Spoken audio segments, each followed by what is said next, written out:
아멘. 감사합니다. 말씀 나누도록 하겠습니다. 오늘 함께 보실 말씀은 요한복음 12장에 있는 말씀입니다. 요한복음 12장 12절부터 19절. 요한복음 12장 12절부터 19절까지 말씀 받들어 봉독하도록 하겠습니다. 그 이튿날에는 명절에 온 큰 무리가 예수께서 예루살렘으로 오신다는 것을 듣고 종려나무 가지를 가지고 맞으러 나가 외치되 호산나 찬송하리로다. 주의 이름으로 오시느니 곧 이스라엘의 왕이시여 하더라. 예수는 한 어린 나귀를 보고 타시니 이는 기록된 바 시온 딸아 두려워하지 말라. 보라, 너희 왕이 나귀 새끼를 타고 오신다 함과 같더라. 제자들은 처음에 이 일을 깨닫지 못하였다가 예수께서 영광을 얻으신 후에야 이것이 예수께 대하여 기록된 것임과 사람들이 예수께 이같이 한 것임이 생각났더라. 나사로를 무덤에서 불러내어 죽은 자 가운데서 살리실 때에 함께 있던 무리가 증언한지라. 이에 무리가 예수를 맞음은 이 표적 행하심을 들었음이러라. 바리새인들이 서로 말하되 볼지어다 너희 하는 일이 쓸데없다. 보라, 온 세상이 그를 따르는도다 하니라. 아멘. 요한복음 12장 12절부터 19절 말씀 함께 읽었고요. 반전의 완성을 위한 발걸음이라는 제목을 가지고 함께 말씀을 나누며 은혜 받기를 소원합니다. 자, 함께 말씀을 보시기에 앞서서 옆 사람과 인사하는 시간 갖도록 하겠습니다. 주님의 이름으로 환영하고 축복합니다. 주님의 이름으로 환영하고 축복합니다. 주님의 이름으로 환영하고 축복합니다. 우리 처소에서 예배를 드리시는 성도님들 주님의 이름으로 환영하고 축복합니다. 자, 우리 한 번 더 인사하실까요? 성도님은 그리스도의 향기이십니다. 인사하겠습니다. 성도님은 그리스도의 향기이십니다. 성도님은 그리스도의 향기이십니다. 성도님은 그리스도의 향기이십니다. 할렐루야. 자, 우리 교회에서 예배를 드리시는 분들은 상관이 없고요. 처소에서 영상으로 예배를 드리시는 분들께 잠깐 광고 말씀을 드리면요. 지금 교회 시스템이 뭔가가 살짝 불안해요. 그래서 살짝 불안해서 이제 컴퓨터가 중간에 시스템이 조금 오류가 생길 수 있거든요.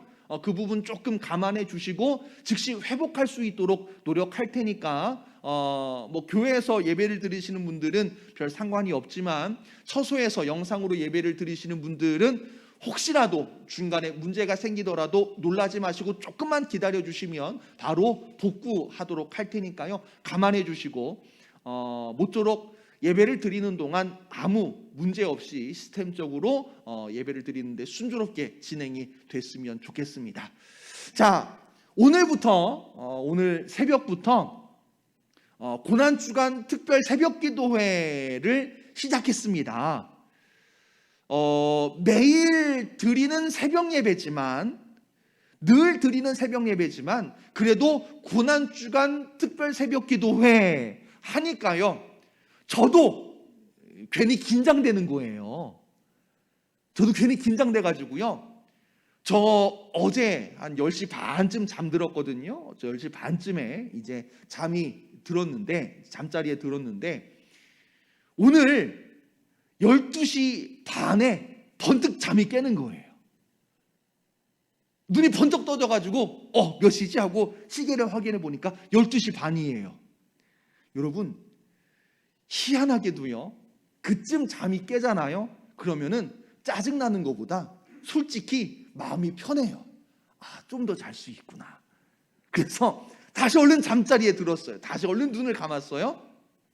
얼른 눈을 감았더니 참 감사하게도 바로 또 잠이 오더라고요. 그러다가 다시 눈이 번쩍 떠졌어요. 눈이 번쩍 떠져가지고 이번에도 시계를 확인했죠. 몇 시지? 하고 시계를 확인하고 시계를 봤더니 몇 시냐? 2시에 2시에 눈이 딱 깬 거예요. 그래도 감사해. 왜요? 좀 더 잘 수 있구나. 좀 더 잘 수 있구나. 그리고 눈이 떠졌어요. 그래서 좀 더 잘 수 있구나 하고 얼른 눈을 감았어요. 그리고는 조금 있다가 눈이 다시 번쩍 떠졌어요. 그래서 시계를 확인했어요. 시계를 확인했더니 4시 4시. 진짜로 오늘 있었던 일이에요. 4시예요 4시. 제가 4시가 조금 넘어서 알람이 울리거든요. 그래서 4시에는 솔직히 더 잘 수가 없잖아요. 더 잘 수가 없어서 그냥 알람이 울릴 때까지 잠깐 누워 있었습니다. 잠깐 누워 있다가 알람이 울리길래 알람을 끄고 이제 세수하고 이 닦고 준비를 하고 오늘 새벽 예배 느낄 수 있는, 공유할 수 있는 감정일 것 같아요. 목사님들은요 새벽 예배 한 번 빠지면 괜히 화나거든요. 막 내가 할 일을 못한 것 같아가지고 막 속에서 화가 나는 거예요. 내가 왜 알람을 모르고 잤을까? 나도 모르게 알람을 껐을까? 이러면서 막 화가 나다가 어느 순간 갑자기 평안이 찾아왔어요. 마음이 갑자기 쫙 평안해졌어요. 왜 평안해졌을까요? 토요일인 걸 깨달은 거예요.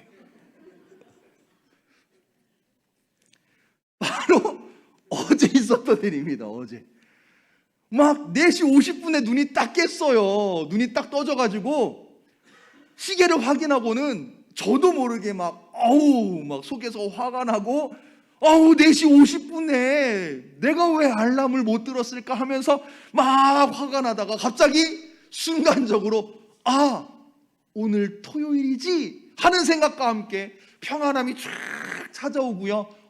얼른 누워서 또 잤어요. 자, 여러분, 우리가 인생 살아가는 데 있어서 드라마 같다, 드라마틱하다, 이런 이야기들을 종종 하곤 하거든요. 물론 드라마가 배우의 연기도 중요하지만 재미있는 드라마의 특징은 뭐냐 하면 드라마에 반전이 있어요. 그냥 예상하는 대로, 내가 생각하는 대로 흘러가는 드라마보다는 내가 생각하지 못했던 대사, 내가 예상하지 못했던 사건들이 일어날 때 우리가 그런 드라마를요, 반전 있는 드라마 내지는 드라마틱한 드라마, 재미있는 드라마로 손꼽곤 합니다. 왜 얼굴 표정들이 나는 드라마 안 보는데요? 이런 표정들이실까요? 자, 여러분, 우리 인생에 있어서도 이런 반전이 있을 때 뭔가 재미도 있고 흥미도 있을 것 같은데 오늘 본문 말씀이 바로 그런 반전의 드라마를 우리에게 보여주고 있단 말이에요. 그것도요, 반전과 반전의 역사예요. 오늘 주일로 함께 모였는데 제가 예배를 시작하면서부터 말씀을 드렸어요. 오늘은 무슨 주일이에요? 종려주일, 고난주일이에요. 종려주일과 고난주일, 사실은 물과 기름처럼 어울리지 않지만 물과 기름처럼 종려주일과 고난주일이 서로 화합되거나 하나 되어지기 어렵지만, 왜냐? 종려주일은 예수님을 환영하는 그런 것을 기념하여 종려주일이라고 이름을 붙였고, 고난주일은 예수님께서 고난을 시작하신 그 예수님의 첫걸음을 기억하며 고난주일, 고난주간이라고 하는 이름을 붙였기 때문이에요. 예수님을 환영하는 것과 예수님의 당하신 고난, 이것이 결코 화합되거나 어울리지 않을 것 같은데 이것이 함께 어우러진 날이 바로 오늘이라는 거예요. 반전의 날, 반전의 역사가 이루어진 날이 바로 오늘 종려주일이요 고난주일인 것을 보게 되어집니다. 자, 오늘 새벽 시간에 누가복음의 말씀을 통해서 우리가 이미 살펴본 바가 있어요. 종려주일, 이것은요 종려나무 가지를 흔들며 예수님을 환영하고 예수님을 맞이하였기 때문에 종려주일이라고 이름 붙였습니다만, 누가복음 오늘 우리가 함께 예수님의 입성을 이미 살펴보았습니다. 그때 예수님의 입성의 말씀을 나누는 가운데 종려나무가 나와요, 안 나와요? 안 나와요. 그죠? 누가복음에서 예수님의 입성하시는 장면을 잘 살펴보시면요, 예수님의 입성에 종려나무, 나무까지 이런 말씀이 전혀 나오지 않아요. 그러면 마태복음에서 나온다 그랬어요, 안 나온다 그랬어요? 마가복음에서는 나와요, 안 나와요? 공교롭게도 마태복음과 마가복음에서는요, 종려나무가 안 나와요.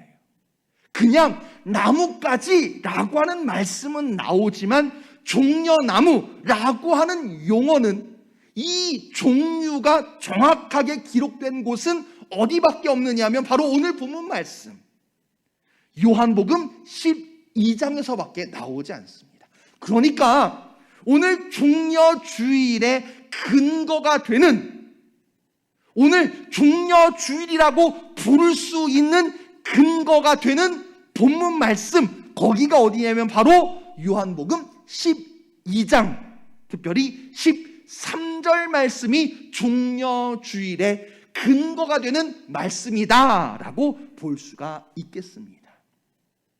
종려주일, 예수님께서 예루살렘에 들어가실 때에 큰 무리가 예수님을 맞이합니다. 예수님을 맞이할 때에 종려나무 가지를 흔들며 오늘 새벽에 보았던 누가복음의 말씀까지 함께 연결해 보면 자기의 겉옷을 벗어 예수님께서 가시는 길을 예비하며 예수님을 환영합니다. 예수님을 향하여 외치며 찬송합니다. 오늘 13절 말씀 이렇게 예수님을 환영하며 외치지요. 호산나 찬송하리로다. 주의 이름으로 오시는 이 곧 이스라엘의 왕이시여 할렐루야. 예수님께서 이런 환영을 받으며 환호를 받으며 예루살렘에 들어가시는 거예요. 그런데 여기서 우리가 주목해야 될 부분이 있어요. 그게 뭐냐 하면 예수님께서 무엇을 타고 예루살렘에 들어가십니까? 그렇죠. 나귀 새끼. 어린 나귀 새끼를 타고 예수님께서 예루살렘에 들어가시는데 이것을 우리가 주목해야 될 필요가 있어요. 왜? 예수님께서 어린 나귀를 타고 새끼 나귀를 타고 예루살렘에 들어가실 것이 이미 성경에 기록되어져 있었기 때문에. 자, 여러분, 예수님의 생애는 쉽게 한마디로 표현하면 하나님의 말씀의 성취인 줄로 믿으시기를 간절히 축원합니다. 태어나시는 것으로부터 시작하여서 모든 예수님의 생애는요, 쉽게 말씀을 드리면 하나님의 이미 말씀하신, 선포하신 말씀을 성취해 가시는 거예요. 여기서 예수님의 생애는 선포되어진 하나님의 말씀을 성취하시는 것이다 라고 하는 것을 한 번 더 다시 설명하면 뭐가 되느냐 하면 바로 예수님을 이미 하나님께서 섭리 가운데 준비하셨다는 거예요. 즉흥적으로 예수를 좀 보내볼까? 땅에 내려보낼까? 예수님께서 이 땅에 오신 것이 하나님의 즉흥적인 선택이나 즉흥적인 생각에 의해서 이 땅 위에 오신 것이 아니라 예수님께서 이 땅 위에 오신 것이요, 하나님의 예비되어진 섭리하심이었다 라고 하는 사실입니다. 그래서 하나님의 섭리하심 가운데에 예수님을 하나님께서 이미 예비하셨고 말씀을 선포하셨고 그 선포되어진 말씀 가운데 우리가 오늘 교동문 나눴잖아요. 찬송가 뒤에 교동문 129번 나눌 때에 스가랴 9장의 말씀을 읽었거든요. 신약 말씀이 아니에요. 구약의 스가랴 9장 말씀을 읽었는데 그 스가랴 9장 말씀에 오늘 본문 말씀이 인용되어지고 있어요. 자, 보세요. 15절 말씀입니다. 15절. 이는 기록된 바 시온 딸아 두려워하지 말라. 보라 너의 왕이 나귀 새끼를 타고 오신다 함과 같더라. 자, 이게 스가랴 9장 9절의 말씀입니다. 이게 왜 중요하냐면 하나님께서 예수님께서 이 땅 위에 오실 것, 그것을 예비하시되 굉장히 자세하게 예비하셨다는 거예요. 준비시키셨다는 거예요.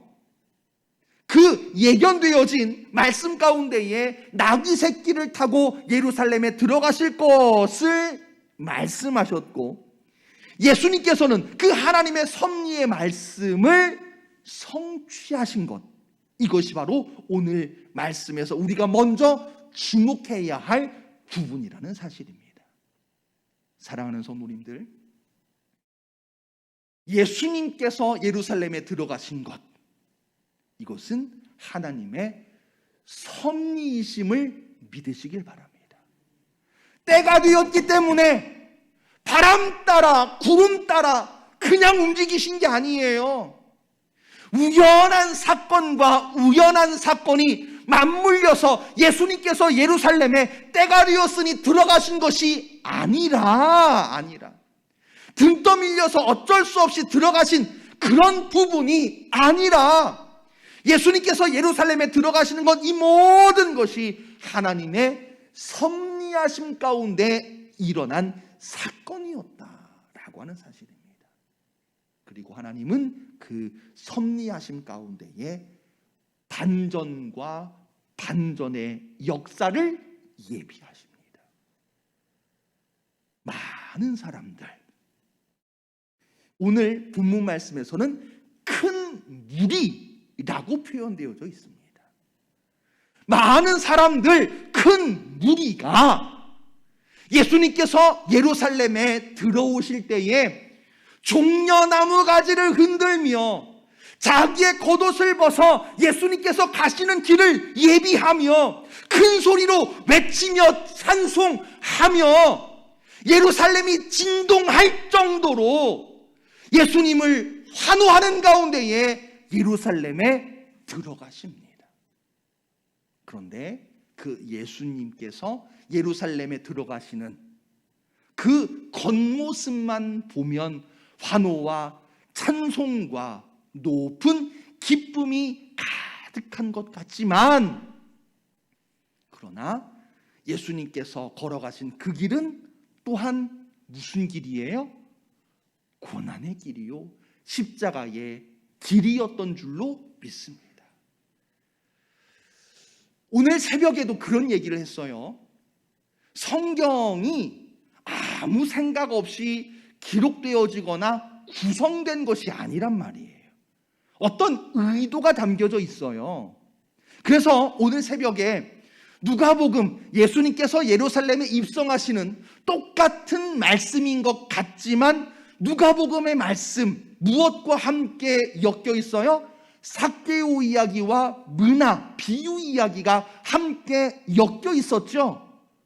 그래서 그 엮인 모습을 보면서 우리는 어디에 서 있는가를 오늘 새벽에 함께 나누었단 말이에요. 자, 오늘 본문 말씀도 잘 보시면요, 마태복음이나 마가복음에서는 예루살렘에 입성하시는 이야기가 1절로서 시작되어집니다. 1절로 시작된다는 얘기는 무슨 얘기냐면 뭔가 이야기가 전환되어졌다는 얘기예요. 그런데 오늘 누가복음에서도 말씀드렸지만 요한복음 오늘 12장에서 예수님께서 예루살렘에 입성하시는 장면을 잘 보시면 12절부터 시작됩니다. 12절부터. 자, 그러면 그 전에 어떤 이야기가 기록되어졌는가를 보시면 마리아가 예수님께 옥합을, 향유를 깨뜨리는 이야기가 나와요. 예수님께 향유를 깨뜨리는 이야기가 나오는데, 이 향유를 깨뜨릴 때에 가룟 유다를 비롯해서 제자들은 저것을 팔아가지고 가난한 자들에게 나눠주면 얼마나 좋았을까, 이런 이야기를 하고 있지만 제자들을 향하여 예수님께서는 이렇게 말씀하십니다. 조금만 올라가 볼게요. 12장 7절 말씀. 12장 7절 말씀 보시면 예수님께서 이렇게 말씀하십니다. 예수께서 이르시되 그를 가만두어 무엇을 위하여 간직하게 하여라? 그죠? 나의 장례할 날. 누구의? 나가 누구예요? 예수님. 장례가 뭐예요? 장례할 날이 무슨 얘기예요? 죽음을 이야기하는 거예요. 죽음을 이야기하는 거예요. 예루살렘에 입성하시는 이야기 직전에 무슨 말씀이 함께 엮여져 있느냐 하면 옥합을, 향유를 깨뜨리는 이야기가 함께 연결되어지면서 예수님께서 영광의 자리로 들어가는, 환호의 자리로 들어가는 예루살렘 입성과 더불어 무엇을 먼저 언급하셨느냐? 예수님의 장례의 날, 곧 예수님의 죽음. 그런데 우리는 알고 있어요. 예수님께서 수명이 다하여 돌아가신 것이 아니라 예수님의 죽음은 십자가의 죽음이에요. 예수님의 십자가에서의 죽음은 고통과 고난의 순간이었던 것을 우리는 분명히 기억합니다. 그러니까 예수님께서 사람들의 환호 속에서 예루살렘에 들어가고 있지만 이미 예수님은 알고 계셨어요. 그리고 예고하신 거예요. 예고. 장례의 날 나의 죽음을 예고하신 거예요. 그뿐만이 아니고 그 바로 뒤에 9절 이후에 말씀에서 보시면 무슨 얘기가 나오느냐 하면 유대의 큰 무리가 예수님을 위협적으로 생각하고 잡으려고 해요. 그런데 그냥 예수님만 잡는 것이 아니라 그 뒤에 10절 말씀 보시면 이렇게 말씀됩니다. 대제사장들이 나사로까지 죽이려고 모의하니. 자, 여러분, 나사로까지예요. 나사로까지. 예수님을 잡으려고 모의하는 종교 지도자들이 더 나아가서 무엇까지? 예수님과 나사로의 죽음까지도 모의하고 있었다는 거예요.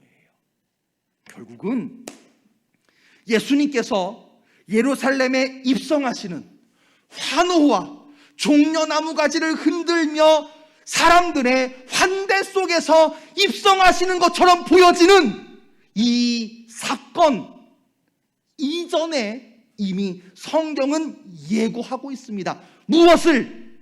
예수님의 죽음을. 그런데 그 죽음이 자연스러운 죽음이 아니라 이미 종교 지도자들이 모의하고 있었다는 거예요. 나사로까지 죽이려고. 그런데 나사로까지라고 하는 얘기는 나사로만 죽이겠다는 얘기가 아니라 예수님을 잡는 것이 목적이었기 때문에 나사로까지 죽이려는 모이는 곳 예수님을 잡아 예수님을 죽이려는 모의가 있었다는 사실을 밝히고 있는 겁니다. 사랑하는 성도님들, 예루살렘에 입성하시는 예수님, 사람들의 환영과 환대, 예수님을 찬양하는 소리 속에서 들어가시는 것 같지만 이미 요한복음은 예고하고 있어요. 반전이 있음을. 예수님께서 종교 지도자들에게 잡히실 것과 그들에 의하여 죽임 당하실 것에 대하여 예고하는 반전이 숨어 있음을 가르쳐 주고 있다는 말씀입니다. 자, 그런데 놀라운 것은 하나님의 반전의 섭리는요, 한 번으로 그치지 않는다는 거예요. 신명기 21장 23절 말씀에서 보시면 이런 말씀이 나와요. 나무에 달린 자는 하나님께 저주를 받았음이니라. 자, 여러분, 예수님께서 십자가에 못 박혀 죽으셨어요. 그 예수님께서 십자가에 못 박혀 죽으셨을 때 그 십자가는 무엇으로 만들어졌을까요? 무엇으로 만들어졌어요? 나무로 만들어졌어요. 그래서 우리가 나무 십자가라고 하는 표현을 쓰잖아요. 그런데 그 나무 십자가 단순히 형틀, 고문틀, 죽이기 위한 도구로서만 끝이 아니고 신명기 21장 23절의 말씀과 연결 지어보면 이 나무 십자가, 나무에 달려 죽는 것은 뭐냐 하면 하나님의 저주라는 거예요. 하나님의 저주. 율법의 저주, 율법의 저주. 율법에서 저주라고 명확하게 규정하고 있다는 말씀입니다. 자, 그런데 하나님의 저주, 율법에서 저주라고 명확하게 규정하고 있는 나무 십자가에서 돌아가신 예수님, 고난의 십자가, 고통받는 십자가에서의 죽음, 저주라고 말하기에 결코 부족함이 없어 보입니다만, 사랑하는 성도님들, 또 한 번의 반전이 있음을 믿으시기를 간절히 축원합니다. 왜냐하면 오늘 16절 말씀에서 보시면 예수님께서 고난당하시고 십자가에서 죽으시고 예수님께서 부활하사 승천하신 이 모든 것을 가리켜 한마디로 말씀하고 있거든요. 한마디 뭐라고 표현하고 있느냐 하면 예수님께서 영광을 얻으신 후, 다시 말씀드립니다. 예수님의 영광이라 말씀하는 줄로 믿으시기를 간절히 축원합니다. 예수님의 죽음, 그런데 그 죽음이 십자가에서의 죽음이에요. 나무 십자가에 달리신 예수님, 성경에서 율법적으로 분명하게 규정합니다. 하나님께 저주를 받았음이니라. 그런데 저주받은 십자가에서 죽으신 예수님, 저주받은 자로 끝날 줄 알았는데 아니라는 거예요. 아니라는 거예요. 분명하게 말씀하지요. 예수님의 영광이라고. 저주로 끝나는 것이 아니라, 실패, 죽음으로 끝나는 것이 아니라 예수님께서 죽으시고 부활 승천하심에, 이것이 우리의 믿음의 고백이어야 하므로 이 믿음의 고백 가운데 우리는 인정할 수 있습니다. 성경은 우리에게 제시하고 있습니다. 무엇을? 예수님의 영광을. 예수님께서 영광 받으셨음을 성경에선 말씀하고 있고요. 우리는 믿음으로 고백하는 자, 그리스도인이 되어야 합니다. 예수님의 십자가에서의 고난과 죽으심으로 말미암아 우리가 죄 사함을 받았고요. 율법의 저주 속에서 죽을 수밖에 없는 죄인, 그 죄인이 누구예요? 율법의 저주 속에서, 율법의 규정 속에서 모두 죄인임으로 죽을 수밖에 없는 대상이 누구입니까? 바로 저와 여러분들 아닙니까? 율법의 저주 속에서 죽을 수밖에 없는 저와 여러분들, 우리들을 예수님께서 죽으시고 부활 승천하심으로 말미암아 우리에게 율법의 저주에서 죽을 수밖에 없는 우리들에게 무엇을 주신 거예요? 새 생명 주신 줄로 믿습니다. 믿으시기를 간절히 축원합니다. 사랑하는 성도님들, 이 반전을 또 한 번 이루셨다는 거예요. 그리고 예수님께서는 말씀하십니다. 마태복음 16장 24절 말씀이에요. 누구든지 나를 따라오려거든 자기를 부인하고 무엇을 지고 자기 십자가를 지고 나를 따를 것이니라. 할렐루야. 그 십자가가 고난이요, 아픔이요, 고통이요, 저주인 것처럼 보이지만, 그러나 예수님께서 십자가에 죽으시고 부활 승천하심으로 말미암아 이제는 그 십자가가요, 고통과 고난의 형벌, 저주의 증거가 아니라 이제는 구원의, 생명 주심의 증거가 된 줄로 믿습니다. 오늘 예수님께서 예루살렘에 입성하시는 장면을 함께 살펴보았습니다. 표면적으로는 종려나무 가지를 흔들며 사람들의 찬송과 환호 속에서 들어가는 것 같았지만, 이미 예수님께서 요한복음 12장 초반부에 예고하신 대로 예수님께서는 사람들, 특별히 종교 지도자들에게 잡히실 것이요, 죽임 당하실 것임에 대하여 예고하셨습니다. 그 십자가의 그 예루살렘의 입성은 환영과 환호로서만이 아니라 그 내면에는 어떤 반전이 숨어 있었느냐? 고난과 죽음의 반전이 숨어 있었던 거지요.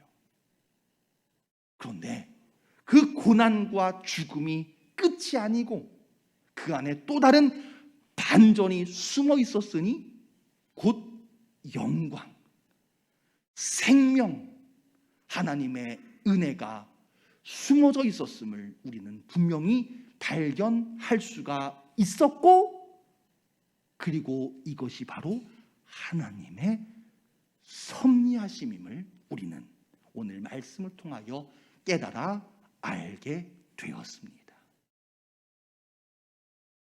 혹자들이 이야기합니다. 일이 안 풀릴 때, 뭔가 내 뜻대로 되어지지 않을 때, 예수님을 믿기만 하면 잘 되겠지, 교회에 다니기만 하면 일이 잘 풀리겠지. 그런데 사실은 그 예수님을 믿고 따르는 신앙은요, 십자가의 길이거든요. 자기를 부인하고 자기 십자가를 지고 나를 따를 것이니라 말씀하신 십자가의 길이거든요. 그런데 그 십자가의 길이 고난과 아픔과 고통의 길만은 아니더라는 거예요. 그 길 끝에 최후 승리가 놓여 있는 줄로 믿습니다. 마침내 생명과 구원의 능력이 은혜로 우리에게 허락되어진 줄로 믿습니다. 마침내 하나님 나라에서 영원히 주님과 함께 거할 수 있음을 믿습니다. 여러분, 이 믿음 가지고 잠깐의 고통에 넘어지지 말고 무너지지 말고 십자가 붙들고 최후 승리 얻기까지 주님과 동행하며 믿음으로 신앙으로 십자가로 승리하며 살아가실 수 있는 우리 장로교 모든 성도 여러분 되시기를 간절히 축원합니다.